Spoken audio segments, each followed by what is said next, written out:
생과 사의 경계에 선 자들. 당신이 사랑하는 사람이 죽음의 문턱에 서 있다면 어떤 선택을 하겠습니까? 죽은 자와 산 자가 같은 세상에 머문다면 그 끝은 과연 무엇일까? 이승과 저승의 경계에서 당신은 어떤 선택을 하겠는가? 그는 이미 죽었지만 그녀의 사랑은 아직 끝나지 않았다. 금지된 사랑, 저승과 이승을 넘어 다시 만나게 될 것인가?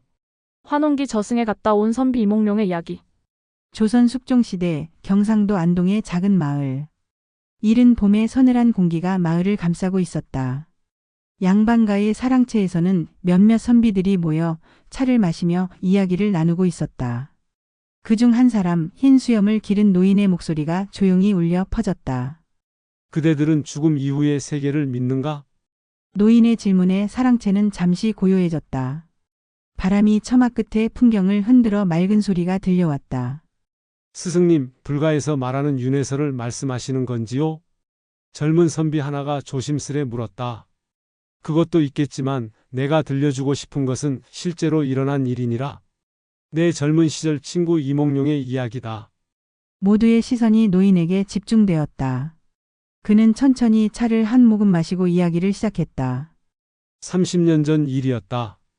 이몽룡은 나와 함께 과거를 준비하던 친구로 학문이 깊고 심성이 고든 이였다. 그러나 그해 봄, 몽룡은 갑자기 병을 얻어 사경을 헤매게 되었지. 노인의 눈에 지난날의 기억이 스쳐 지나갔다. 꽃잎이 흩날리던 봄날, 창백한 얼굴로 누워있던 친구의 모습. 의원들도 손을 들었고 가족들은 마지막 이별을 준비하였다. 그리고 마침내 몽룡은 숨을 거두었다. 노인은 잠시 말을 멈추고 창밖을 바라보았다. 마당의 매화나무에 꽃이 피기 시작하고 있었다. 그런데 이상한 일이 일어났다. 장례를 준비하던 중 사흘째 되던 날 몽룡의 몸에서 미약한 온기가 느껴진 것이다. 그리고 잠시 후 그는 눈을 떴다. 하늘이시여, 젊은 선비들이 놀라움을 감추지 못했다. 살아 돌아온 몽룡은 처음에는 말을 하지 못했다. 일주일이 지나서야 그는 입을 열어 자신이 경험한 일을 들려주었다. 노인의 목소리는 더욱 낮아졌고 모두는 숨을 죽이고 그의 말에 귀를 기울였다. 몽룡의 말에 따르면 그가 숨을 거둔 순간 그의 영혼은 몸을 빠져나와 방 안을 떠다니듯 움직였다고 한다. 그는 자신의 시신과 슬픔에 잠긴 가족들을 내려다보았다. 그리고 얼마 지나지 않아 2명의 사자가 나타났다. 저승사자 말입니까? 한 선비가 물었다. 그렇다. 검은 갓을 쓰고 푸른 도포를 입은 2 사자는 몽룡에게 이제 가야 할 시간이라고 말했다. 몽룡은 두려웠지만 거부할 수 없는 힘에 이끌려 그들을 따라갔다. 노인은 천천히 손짓하며 계속했다. 몽룡은 사자들을 따라 산을 넘고 강을 건너 자신이 알지 못하는 세계로 들어갔다. 그가 걸은 길은 점점 어두워지다가 마침내 거대한 문 앞에 도착했다. 그곳에는 명부라고 쓰여 있었다. 사랑채 안의 공기가 차가워진 듯했다. 누군가 어깨를 움츠렸다. 몽룡은 대문을 지나 안으로 들어갔다. 그곳에는 수많은 영혼들이 줄지어 서 있었고 거대한 전각이 있었다. 사자들은 몽룡을 저승 판관 앞으로 데려갔다. 환웅기 저승 세계의 묘사와 이몽룡이 본 명부. 저승의 전각은 이승의 관아와 비슷하면서도 훨씬 웅장했다고 한다. 붉은 기둥은 하늘을 찌르듯 높았고 처마 끝에 달린 풍경들은 바람 없이도 소리를 냈다. 노인은 마치 자신이 본 것처럼 생생하게 묘사했다. 그의 말에 따라 선비들의 머릿속에는 저승의 장면이 그려졌다. 전각 안에는 수십 개의 탁자가 놓여 있었고 각 탁자마다 관리들이 앉아 두꺼운 책을 넘기고 있었다. 그 책에는 모든 인간의 삶이 기록되어 있다고 한다. 선한 일과 악한 일, 태어날 때부터 죽을 때까지의 모든 행적들이. 그런 기록이 정말 존재한다면 우리의 모든 행동이 저승에 기록되고 있다는 말이군요. 젊은 선비가 중얼거렸다. 그렇다.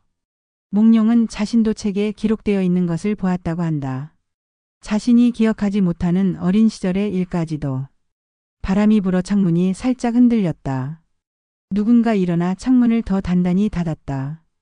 몽룡은 줄을 서서 기다리다가 마침내 재판관 앞에 섰다. 재판관은 검은 관복을 입고 있었고 그 얼굴은 살아있는 사람과 다르지 않았으나 눈빛만은 천년의 세월을 품은 듯 깊고 무거웠다. 두려웠겠군요. 한선비가 말했다. 물론이다. 몽룡은 무릎이 떨려 서 있기 힘들었다고 한다. 재판관은 그를 바라보더니 관리에게 책을 가져오라 명했다. 관리가 가져온 책을 재판관이 펼치자 몽룡의 이름과 함께 그의 전생까지 기록되어 있었다. 전생이라니 정말 있다는 말입니까? 몽룡의 말에 따르면 그렇다. 재판관은 책을 보며 말했다. 이몽룡, 너는 전생의 선비로 태어나 많은 학문을 쌓았으나 그 지식을 백성을 위해 쓰지 않고 자신의 명예만을 좇았다. 현생에서는 그 죄를 갚기 위해 학문을 익히되 세상의 이름을 알리지 못하는 삶을 살게 하였다. 노인은 차를 한 모금 마시고 계속했다. 몽룡은 전생의 기억이 없었지만 재판관의 말을 들으니 마음이 무거워졌다. 재판관은 책을 더 넘기며 현생의 기록을 보았다. 너는 이번 생에 비록 이름을 알리지 못했으나 가난한 이웃을 돕고 제자들을 진심으로 가르쳤다. 그리고 부모에게 효도하였다. 선비들은 고개를 끄덕이며 경청했다. 그들의 마음속에는 자신의 삶에 대한 생각이 스쳐 지나갔다. 그러나 재판관은 곧 이상한 표정을 지었다. 그는 관리들을 불러 무언가를 확인하더니 고개를 갸웃했다. 이상하도다. 내 죽음의 시간이 아직 오지 않았다. 어찌된 일인가? 네? 그럼 사자들이 잘못 데려간 것인가요? 젊은 선비가 놀라 물었다. 그렇다. 재판관은 사자들을 불러 물었고 그제서야 사실이 밝혀졌다. 몽룡과 같은 마을에 같은 이름을 가진 다른 이몽룡이 있었고 사자들이 명부를 잘못 읽고 우리의 몽룡을 데려온 것이었다. 하늘의 실수라니 그런 일도 있군요. 저승도 완벽하지는 않은 모양이지. 재판관은 사자들을 꾸짖고 몽룡에게 말했다. 내가 본 것들은 원래 산 자가 알아서는 안 될 비밀이다. 그러나 이미 내가 여기 온 이상 돌아가더라도 기억을 모두 지울 수는 없다. 다만 이곳에서 본 다른 영혼들과 심판의 세부 내용은 기억하지 못하게 하겠다. 환혼기 이몽룡이 이승으로 돌아오는 과정. 재판관의 말이 끝나자 몽룡은 갑자기 주변이 흐려지는 것을 느꼈다. 마치 안개가 모든 것을 뒤덮는 듯했다. 저승의 전각, 재판관, 그리고 수많은 영혼들이 점점 희미해졌다. 노인의 이야기는 계속되었고 사랑채 안의 청중들은 완전히 몰입한 상태였다. 몽룡은 이제 다시 사자들과 함께 왔던 길을 되돌아가고 있었다. 그러나 이번에는 오던 길보다 더 빨리 움직였다. 마치 바람을 타고 날아가는 듯 했다고 한다. 돌아오는 길에 몽룡은 어떤 감정이었을까요? 한선비가 물었다. 처음에는 안도감이 컸다고 한다. 아직 죽을 시간이 아니라는 사실에 가슴을 쓸어내렸지. 그러나 동시에 저승에서 본 광경들이 그의 마음을 무겁게 했다. 자신의 전생에 대한 이야기, 그리고 자신이 살아온 삶에 대한 평가. 모든 것이 그의 마음에 깊은 인상을 남겼다. 노인은 잠시 말을 멈추고 깊은 숨을 내쉬었다. 저승사자들은 몽룡을 데리고 처음 만났던 곳으로 돌아왔다. 그곳에서 그들은 몽룡에게 말했다. 이제 너의 몸으로 돌아갈 것이다. 그러나 명심하라. 네가 저승에서 보고 들은 것들 중 일부는 기억하지 못할 것이며 일부는 희미한 꿈처럼만 남을 것이다. 그리고 네가 돌아간다 해도 언젠가는 반드시 다시 올 것이니 그때까지 선한 삶을 살아라. 그렇다면 몽룡은 모든 것을 기억하지 못했겠군요. 그렇다. 몽룡은 저승의 모습과 재판관을 만난 일, 그리고 자신의 삶에 대한 평가만을 희미하게 기억했다. 다른 영혼들이나 더 자세한 내용은 마치 꿈처럼 사라졌다고 한다. 바람이 다시 불어 창문을 흔들었다. 누군가 등불을 밝히자 사랑채 안이 따뜻한 빛으로 채워졌다. 몽룡의 영혼이 사자들과 헤어지자 그는 갑자기 어둠 속으로 빨려 들어가는 듯한 느낌을 받았다. 그리고 다음 순간 그는 자신의 차가운 몸 안으로 돌아왔다. 처음에는 아무것도 느낄 수 없었고 아무것도 볼 수 없었다. 그저 완전한 어둠뿐이었다. 그 상태로 얼마나 있었습니까? 몽룡의 말로는 시간의 개념이 없었다고 한다. 그저 영원처럼 느껴지는 순간이 흐른 후 그는 점점 자신의 몸을 느끼기 시작했다. 먼저 가슴의 통증, 그리고 싸늘한 공기, 이어서 누군가의 흐느끼는 소리. 그리고 눈을 떴군요. 그렇다. 몽룡은 마침내 눈을 떴고 자신의 주변에 모여있는 가족들을 보았다. 그들의 얼굴에는 믿을 수 없다는 그리고 기쁨과 혼란이 뒤섞인 표정이 가득했다. 노인은 깊은 숨을 내쉬었다. 몽룡이 다시 살아 돌아왔을 때 그의 가족들은 처음에는 혼백이 돌아온 것이라 생각하고 두려워했다. 그러나 몽룡이 말을 하고 음식을 먹기 시작하자 그들은 이것이 기적임을 깨달았다. 몽룡은 돌아온 후 어떻게 살았습니까? 가장 젊은 선비가 물었다. 그것이 가장 중요한 부분일 것이다. 몽룡은 저승에서의 경험 이후 완전히 다른 사람이 되었다. 그는 더 이상 과거 시험이나 명예에 연연하지 않았다. 대신 마을의 가난한 아이들에게 글을 가르치고 어려운 이웃들을 돕는데 자신의 지식과 재산을 사용했다. 마치 전생의 잘못을 바로잡으려는 듯이군요. 정확히 그렇다. 몽룡은 자신에게 주어진 두 번째 기회를 소중히 여겼다. 그는 나에게 종종 말했다. 죽음을 경험하고 나니 삶의 진정한 가치가 무엇인지 알게 되었네. 우리가 이 세상에 남기는 것은 명예나 재산이 아니라 다른 이들의 삶에 끼친 선한 영향이라네. 귀목성 죽은 아내를 그리워하는 남편과 그의 기이한 경험. 조선 영조시대 경기도 양주의 한 마을에 홀로 살던 선비 조우연의 이야기입니다. 그는 30세의 아내를 잃고 10년이 넘도록 재취를 하지 않았습니다. 아내 이 씨는 그의 유일한 사랑이었고 그녀가 세상을 떠난 후 조우연은 세상의 뜻을 잃은 듯 살았습니다. 겨울이 깊어가던 어느 날 밤 눈이 소리 없이 내리고 있었습니다. 조우연은 책을 읽다가 창밖을 바라보았습니다. 그때 마당에 서 있는 한 여인의 모습이 보였습니다. 희미한 달빛 아래 하얀 옷을 입은 여인은 아내 이 씨와 똑같은 모습이었습니다. 여보, 조우연의 입에서 떨리는 목소리가 새어나왔습니다. 그는 얼른 문을 열고 마당으로 뛰어나갔지만 그곳에는 아무도 없었습니다. 오직 하얀 눈만이 그의 발자국을 덮고 있었습니다. 환상이었나? 그는 쓸쓸히 방으로 돌아왔지만 그날 이후 매일 밤 같은 시간에 창밖을 바라보게 되었습니다. 그리고 3일째 되던 밤 다시 그 여인이 나타났습니다. 이번에는 마당 한가운데가 아닌 정원의 오래된 느티나무 아래였습니다. 여보, 정말 당신입니까? 조우연은 망설임 없이 밖으로 뛰쳐나갔습니다. 이번에도 여인은 그가 다가가자 사라졌지만 느티나무 아래에는 작은 자국이 남아 있었습니다. 마치 누군가가 그곳에 서 있었던 것처럼. 다음 날 조우연은 마을의 노스님을 찾아갔습니다.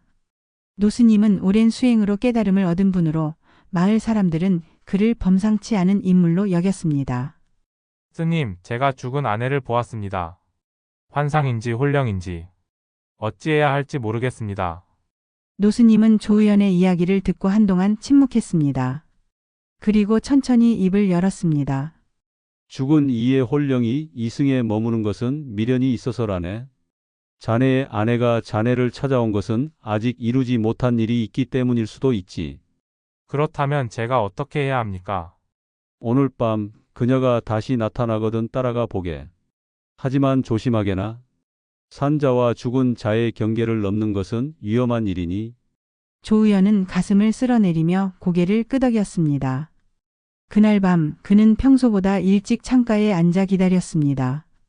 시간이 흘러 밤이 깊어갈수록 그의 마음은 더욱 초조해졌습니다. 자정이 가까워지자 마당에 다시 하얀 옷을 입은 여인이 나타났습니다. 이번에는 이전보다 선명했고 그녀의 얼굴은 분명 아내 이 씨였습니다. 여인은 조우연을 바라보더니 천천히 손짓했습니다. 조우연은 노스님의 경고를 마음에 새기며 조심스럽게 마당으로 나섰습니다. 여인은 그를 바라보고 서 있다가 느티나무 쪽으로 걸어갔습니다. 그녀의 발자국은 눈 위에 남지 않았습니다. 여보, 기다려 주시오. 조우연은 여인을 따라 느티나무 아래로 갔습니다. 이상하게도 그날 밤은 달빛이 유난히 밝아서 주변이 나처럼 환했습니다. 느티나무 아래에 도착한 여인은 돌아서서 조우연을 바라보았습니다. 그 순간 조우연은 아내의 눈에서 눈물이 흐르는 것을 보았습니다. 여보, 왜 우시오? 무엇이 그리 슬프시오? 조우연이 다가가려 하자 여인은 고개를 저으며 나무 아래의 땅을 가리켰습니다. 조우연은 의아함을 느끼며 그곳을 바라보았습니다. 귀목성 저승과 이승의 경계에서 벌어진 부부의 재회. 느티나무 아래 여인이 가리킨 곳에는 작은 흙더미가 있었습니다. 눈이 내렸음에도 그곳만 눈이 쌓이지 않았습니다. 조우연은 본능적으로 무릎을 꿇고 손으로 흙을 파기 시작했습니다. 차가운 겨울밤이었지만 그의 이마에는 땀이 맺혔습니다. 얼마나 팠을까 그의 손끝에 단단한 무언가가 닿았습니다. 조우연은 더욱 조심스럽게 흙을 걷어냈고 마침내 작은 나무 상자를 발견했습니다. 그것은 오래된 듯했지만 놀랍게도 썩지 않은 채 온전했습니다. 이것이 당신이 보여주고 싶었던 것입니까? 여인은 바라보기만 할 뿐 말이 없었습니다. 조우연은 떨리는 손으로 상자를 열었습니다. 그 안에는 작은 비단 주머니와 편지 한 장이 들어 있었습니다. 주머니 안에는 옥으로 만든 귀이개와 그가 아내에게 준 비녀가 있었습니다. 편지를 펼치자 아내의 필체가 눈에 들어왔습니다. 여보, 제가 세상을 떠날 때가 가까워 이 글을 남깁니다. 당신을 위해 준비한 물건들이 있으니 느티나무 아래에서 찾으세요. 그리고 부디 저를 잊고 새 삶을 시작하세요. 10년이면 충분합니다. 이제는 당신도 행복해야 합니다. 편지를 읽는 조우연의 눈에서 눈물이 흘러내렸습니다. 아내는 자신이 곧 죽을 것을 알고 이 상자를 준비했던 것입니다. 그리고 자신이 죽은 후에도 남편이 새 삶을 살기를 바랐던 것입니다. 어찌 당신을 잊을 수 있겠소? 조우연이 고개를 들어 여인을 바라보았을 때 그녀의 모습은 더욱 선명해져 있었습니다. 마치 살아있는 사람처럼. 여보, 그동안 많이 외로우셨지요? 처음으로 여인의 목소리가 들려왔습니다. 그것은 틀림없는 아내의 목소리였습니다. 조우연은 자신이 꿈을 꾸고 있는 것인지 환각을 보는 것인지 분간할 수 없었습니다. 하지만 그에게는 중요하지 않았습니다. 이것이 마지막 기회라면 그는 모든 것을 말하고 싶었습니다. 당신 없이 보낸 날들이 지옥이었소. 해와 달이 바뀌어도 내 마음속에는 항상 당신뿐이었소. 여인은 슬픈 미소를 지었습니다. 저도 당신을 그리워했어요. 하지만 이제는 당신이 새 삶을 살아야 할 때예요. 제가 오늘 이승에 올 수 있었던 것은 오늘이 우리의 혼인 20주년이기 때문이에요. 저승의 왕이 특별히 허락해 주셨어요. 혼인 20주년. 조우연은 날짜를 생각해 보았습니다. 그녀의 말이 맞았습니다. 오늘은 그들이 혼인한 지 정확히 20년 되는 날이었습니다. 하루만, 아니 한 시즌만이라도 함께 있을 수 없겠소? 여인은 고개를 저었습니다. 그럴 수 없어요. 저는 이미 저승의 사람이고 당신은 아직 이승의 사람이에요. 우리가 함께 할 수 있는 시간은 매우 짧아요. 제가 온 것은 당신에게 마지막 작별을 고하기 위해서예요. 여인은 조우연에게 다가와 그의 손을 잡았습니다. 놀랍게도 그녀의 손은 차갑지 않고 따뜻했습니다. 여보, 이제 다시 살아가세요. 제 마음은 항상 당신과 함께 있을 거예요. 하지만 당신의 삶은 계속되어야 해요. 좋은 사람을 만나 새 가정을 이루세요. 그것이 제 소원이에요. 조우연의 눈에서 눈물이 멈추지 않았습니다. 그는 아내의 손을 꼭 잡은 채 말했습니다. 약속하시오. 우리가 다음 생에는 더 오래 함께 할 수 있도록. 사자거래, 저승사자와 거래한 무녀의 운명적 선택과 결말. 조선 정조시대 강원도 깊은 산속에 8살 아들과 살던 무녀 영월의 이야기입니다. 그녀는 어릴 때부터 신기한 능력이 있어 마을 사람들의 기륭화복을 점치고 병을 고치는 일을 했습니다. 특히 사람의 수명을 볼 수 있다는 소문이 돌았습니다. 그해 겨울 영월의 아들 동이가 갑자기 심한 열병을 앓기 시작했습니다. 영월은 온갖 약초를 써보고 굿을 해보았지만 동이의 상태는 나아지지 않았습니다. 어느 날 밤 영월이 동이의 이마에 손을 대자 그녀는 섬뜩한 사실을 깨달았습니다. 동이의 생명선이 이미 끊어져 있었습니다. 그것은 곧 동이가 곧 죽음을 맞이할 것이라는 의미였습니다. 안 돼. 동이야, 절대 보낼 수 없어. 영월은 필사적으로 방법을 찾았습니다. 그녀는 평소 금기시하던 검은 주술서를 꺼내 들었습니다. 그곳에는 저승사자를 부르는 의식이 적혀 있었습니다. 내 목숨과 바꿔서라도 동이를 살리겠어. 영월은 의식을 준비했습니다. 검은 닭의 피 101주 그리고 자신의 머리카락을 모아 불에 태우며 주문을 외웠습니다. 밤이 깊어갈수록 방 안의 기운이 변했고 마침내 한 검은 그림자가 나타났습니다. 인간 감히 나를 부르다니. 낮고 음산한 목소리가 방 안에 울려 퍼졌습니다. 영월은 두려움을 누르고 말했습니다.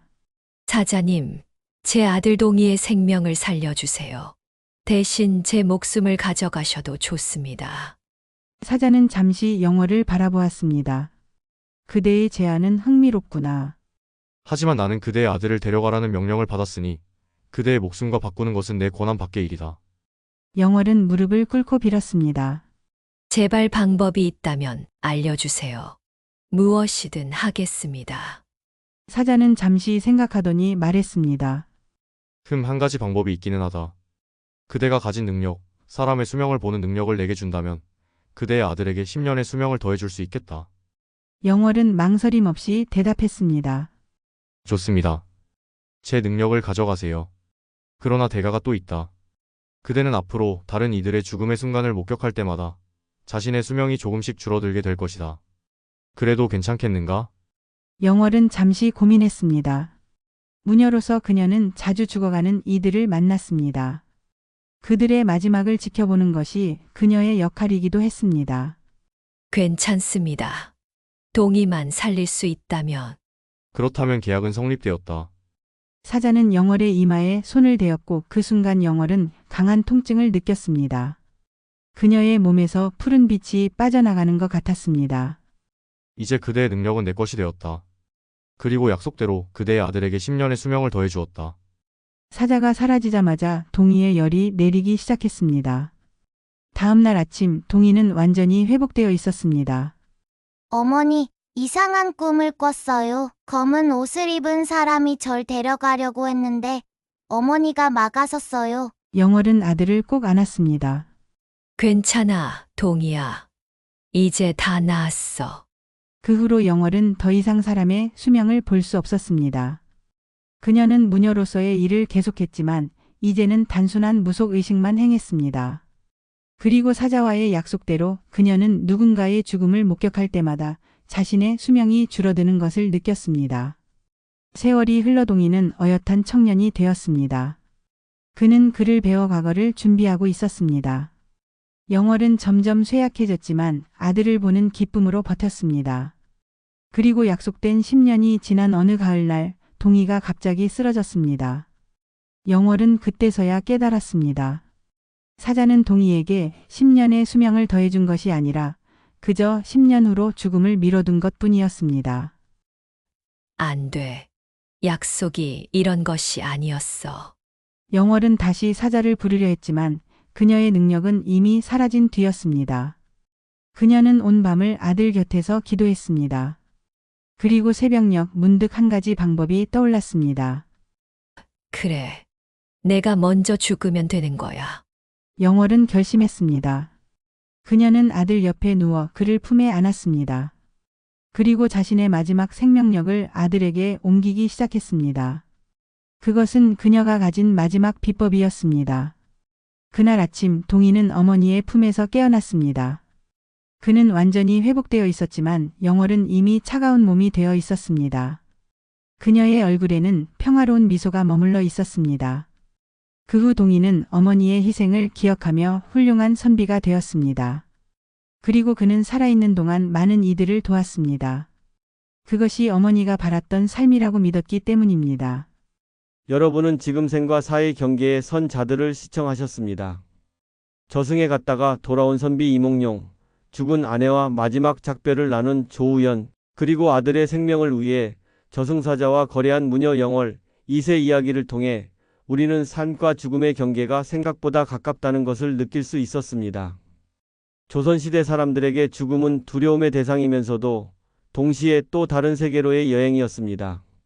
그들은 이승과 저승이 완전히 단절된 것이 아니라 때로는 서로 연결될 수 있다고 믿었습니다. 이 이야기들은 단순한 공포나 미신이 아닌 인간의 보편적인 감정과 철학적 질문을 담고 있습니다. 사랑하는 이를 잃은 슬픔, 죽음 이후의 세계에 대한 궁금증, 그리고 생명의 소중함과 희생의 의미까지. 다음 편에서는 49일의 혼백 여행을 들려드리겠습니다. 구독과 좋아요 버튼을 눌러주시고 여러분의 생각과 느낌을 댓글로 남겨주세요. 감사합니다.